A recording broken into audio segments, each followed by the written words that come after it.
മൂന്ന് തരത്തിൽ മനുഷ്യൻ ഇന്ന് ജീവിക്കുന്നുണ്ട്. ഒന്ന്, ശരീരബോധത്തിൽ മാത്രം ജീവിക്കുന്ന മനുഷ്യനുണ്ട്. പറവജാതികളെ പോലെ, മൃഗങ്ങളെ പോലെ ശരീരത്തിൻ്റെ ആവശ്യങ്ങളെ മാത്രം നിലനിർത്തി അതിന് മാത്രം എഫേർട്ട് ഇട്ട് ജീവിക്കുന്ന മനുഷ്യരുണ്ട്. അങ്ങനെ ശരീരബോധത്തിൽ ജീവിക്കുന്ന മനുഷ്യരെയാണ് മൃഗതുല്യരായ മനുഷ്യരെന്ന് പറയുന്നത്. അവരെപ്പോഴും വികാരങ്ങളിൽ ജീവിക്കുന്ന മനുഷ്യരായിരിക്കും.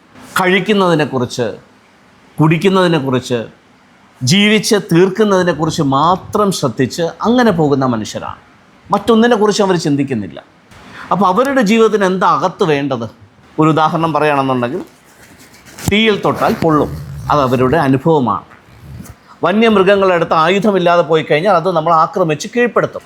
ഇങ്ങനെ പൂർവികരായിട്ടുള്ള വ്യക്തികൾ അനുഭവിച്ചിരിക്കുന്ന അനുഭവ സമ്പത്തിനെ അടുത്ത തലമുറയിലേക്ക് കൈമാറി അവർക്ക് കേവലം ജീവിക്കാൻ ആവശ്യമായിട്ടുള്ള ആ അനുഭവങ്ങൾ മാത്രം കൈമാറി പോകുന്ന ഒരു പ്രകൃതമാണ് ഈ ശാരീരിക ബോധത്തിനകത്ത് വരുന്നത്. പിന്നീടാണ് മനുഷ്യൻ പരിഷ്കാരത്തിൻ്റെ ലോകത്തിലേക്ക് വരുന്നത്. മനസ്സിൻ്റെ കഴിവുകളെ, ഓർമ്മയുടെ കഴിവുകളെ, അവൻ്റെ ബുദ്ധിശക്തിയുടെ കഴിവുകളെയൊക്കെ അവൻ പതുക്കെ പതുക്കെ പ്രകാശിപ്പിച്ച് മനസ്സുകൊണ്ട്, ബുദ്ധി കൊണ്ട് ജീവിക്കാനായിട്ടുള്ളൊരു തലത്തിലേക്ക് മനുഷ്യൻ വളരാൻ തുടങ്ങി. അവിടെ തൊട്ടാണ് മനുഷ്യൻ്റെ സംസ്കാരം വർദ്ധിക്കാൻ തുടങ്ങിയത്.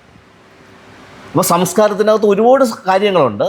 അത് വ്യക്തിപരമായിട്ടുള്ള സംസ്കാരമുണ്ട്, കുടുംബപരമായിട്ടുള്ള സംസ്കാരമുണ്ട്, സാമൂഹികപരമായിട്ടുള്ള സംസ്കാരമുണ്ട്, ദേശപരമായ സംസ്കാരമുണ്ട്. സോ ഓരോ ലെവലിലും പടിപ്പടിയായി അവൻ ഉയർന്നു വന്നത് അവൻ്റെ മാനസിക ബോധത്തിൽ നിന്നാണ്. മാനസികമായി ഒരു മനുഷ്യൻ നല്ല രീതിയിൽ ജീവിക്കണമെങ്കിൽ അകത്തവന് വേണ്ടുന്നത് നോളജാണ്, അറിവാണ്. അത് കേട്ടറിവുണ്ടാകും, കണ്ടറിവുണ്ടാകും, മറ്റുള്ള വ്യക്തികൾ എഴുതി വച്ചിരിക്കുന്ന കാര്യങ്ങളെ പഠിച്ചിട്ടുള്ള കാര്യങ്ങളുണ്ടാകും. അങ്ങനെ വിവിധ തലങ്ങളിലുള്ള അറിവുകൾ വെച്ചിട്ടാണ് മാനസിക ബോധത്തിലുള്ള മനുഷ്യൻ മുന്നോട്ട് പോകുന്നത്. അപ്പോൾ ഇന്ന് നമുക്ക് നമ്മുടെ ചുറ്റുപാട് നോക്കുകയാണെന്നുണ്ടെങ്കിൽ 95% ആൾക്കാരും ഇന്നും ജീവിച്ചു കൊണ്ടിരിക്കുന്നത് ഈ മാനസിക ബോധത്തിലും ശാരീരിക ബോധത്തിലുമാണ്. ഇതിൻ്റെ ഒരു കോമ്പിനേഷനിലാണ്. അടുത്ത സെക്ഷനാണ് ശാരീരിക ബോധത്തിൽ ജീവിക്കുന്ന മനുഷ്യൻ, മാനസിക ബോധത്തിൽ ജീവിക്കുന്ന മനുഷ്യൻ. അതിനും മേൽത്തരമായ ഒരു അവസ്ഥയിലാണ് ആത്മബോധത്തിൽ ജീവിക്കുന്ന മനുഷ്യനെ വച്ചേക്കുന്നത്. അപ്പോൾ ഈ ആത്മബോധത്തിലേക്ക് വരുമ്പോഴാണ് അവിടെ എന്താണ് അകത്തേക്ക് വേണ്ടത്.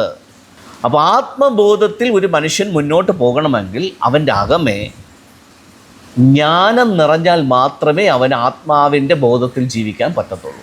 ജ്ഞാനമില്ലാത്ത ഒരു വ്യക്തിക്ക് ആത്മബോധത്തിൽ ജീവിക്കാൻ കഴിയില്ല. ശാരീരിക ബോധത്തിനകത്ത് എന്താ വേണ്ടേ? അനുഭവങ്ങളാണ് വേണ്ടത്. മാനസിക ബോധത്തിൽ ജീവിക്കാൻ എന്താണ് വേണ്ടത്? അറിവാണ് വേണ്ടത്. ആത്മബോധത്തിൽ ജീവിക്കാൻ എന്താണ് വേണ്ടത്? ജ്ഞാനമാണ് നിറയേണ്ടത്.